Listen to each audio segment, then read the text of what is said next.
Hey, welcome back to the channel. We just got done talking to everybody in Houston. We got a major update, so make sure you subscribe to the channel and watch this whole video so you can see what's going on exactly. There's a third person that they are currently looking for because Pat and Cam, they was right there, but they just dusted the prints and the whole bowling alley that the Migos was at.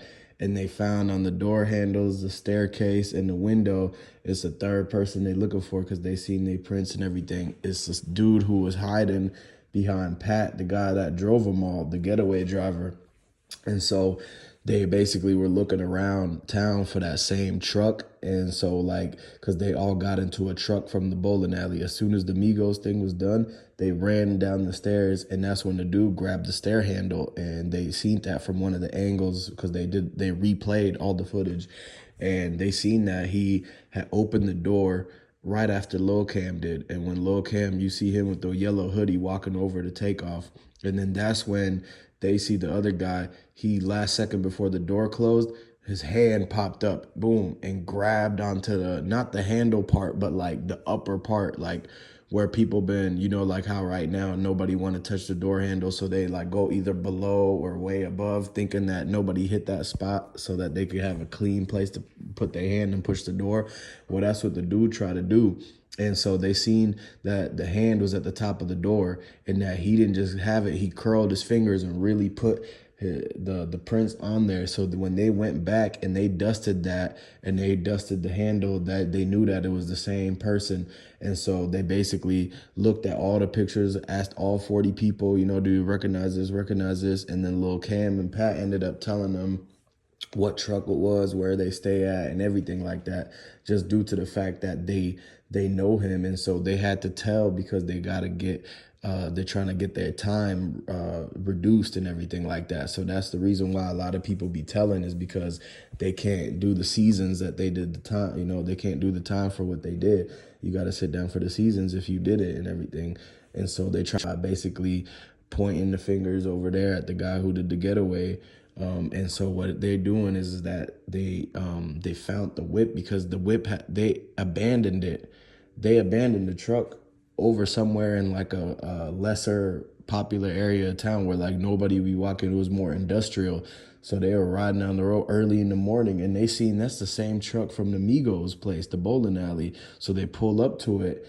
And the first thing that they did was they made sure they had to dust the whole thing for prints to see if it's going to match up with that. And they got the steering wheel, but they seen that they found the prints on the steering wheel, but they noticed that the windows is all tinted 5%. It was all blacked out, like nobody wanted to be seen inside that truck.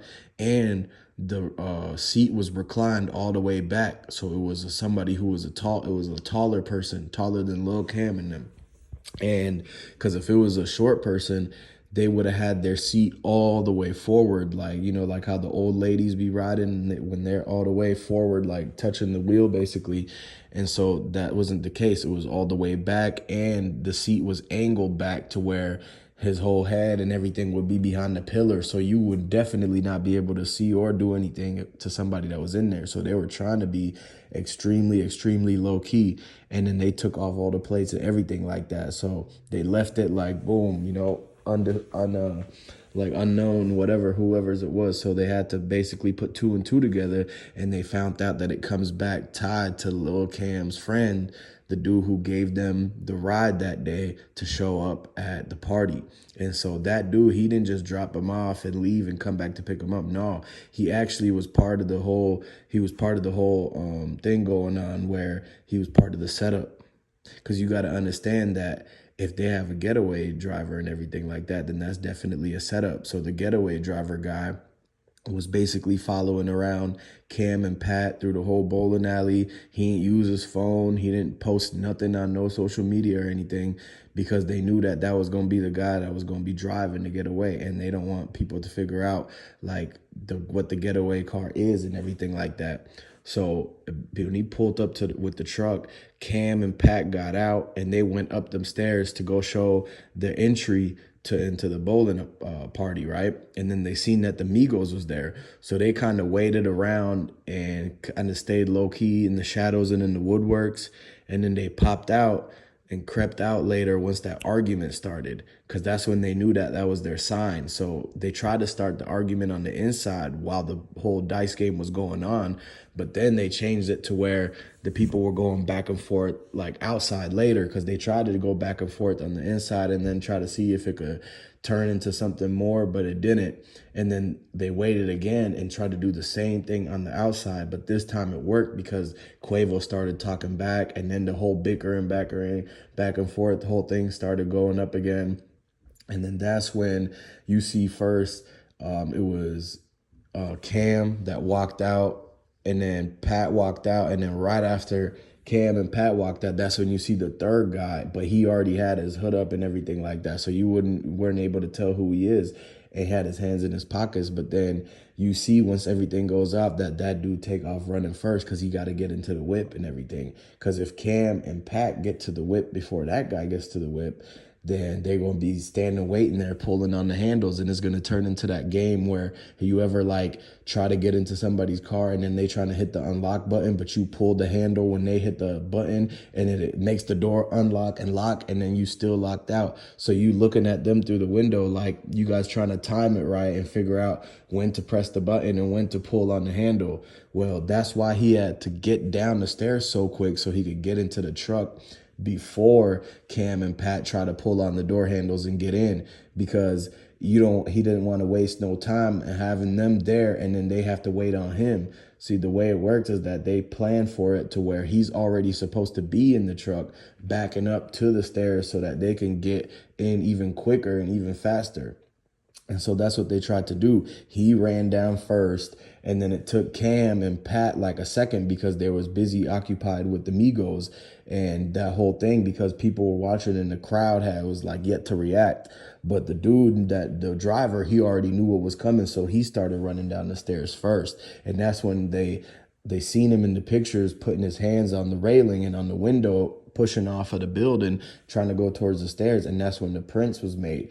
But then so it was already too late for him. It was just a matter of time until they found that. But then he ran down and jumped in, and he had the key ready to go already in his hand. And so he unlocked it while he was running to the car. Then he turned the truck on, and then he instantly, the way he was parked, he was already at the end right next to the street. So all he did was just back up and go over the curb and get onto the street, and he was right in front of the stairs. So then Cam and Pat ran down the stairs. They jumped in, and then the way the dude took off, you could hear people were saying that the tires were squealing when they took that first left, and then another block later they took another right, and they were heading towards the interstate so that they could go all the way on the highway, because you got to understand that this whole thing happened downtown in Houston. So they had to get out of downtown and go back towards the 5th Ward or another hood like 3rd Ward maybe. And so they probably try to mix it up in case somebody was trying to already follow him or beat him to the 5th Ward. They probably had a different spot that they could go to drop off Cam and Pat. And then the driver had to probably go to a different place to hide the whip, to put the truck somewhere. He had to park it because he couldn't just ride around in the truck all the time. They knew the truck was going to be hot. So immediately after they left the bowling alley, and people already, like all the people that was there basically know who they were, just because this is not the first party they went to. They've hung around, the whole squad. They've hung around and been to and seen these guys at the Duke the Jeweler. They seen him with the backpack and everything like that. So this time around, they were like, okay, they got to dump the whip off somewhere, drop these two guys off, and then that guy has to go into hiding too. And so that's when everybody started, like, they all went on their own ways, separate ways at that point. But then they all came back together because they all told on each other. So at the end of the day, it didn't even, they only made it like not even a month, a couple weeks basically, until they rounded them all up. And now they just got that last guy to get. And so that's what people are saying right now. So look, subscribe to the channel, like this video, comment down below, and I'm gonna catch you on the next one.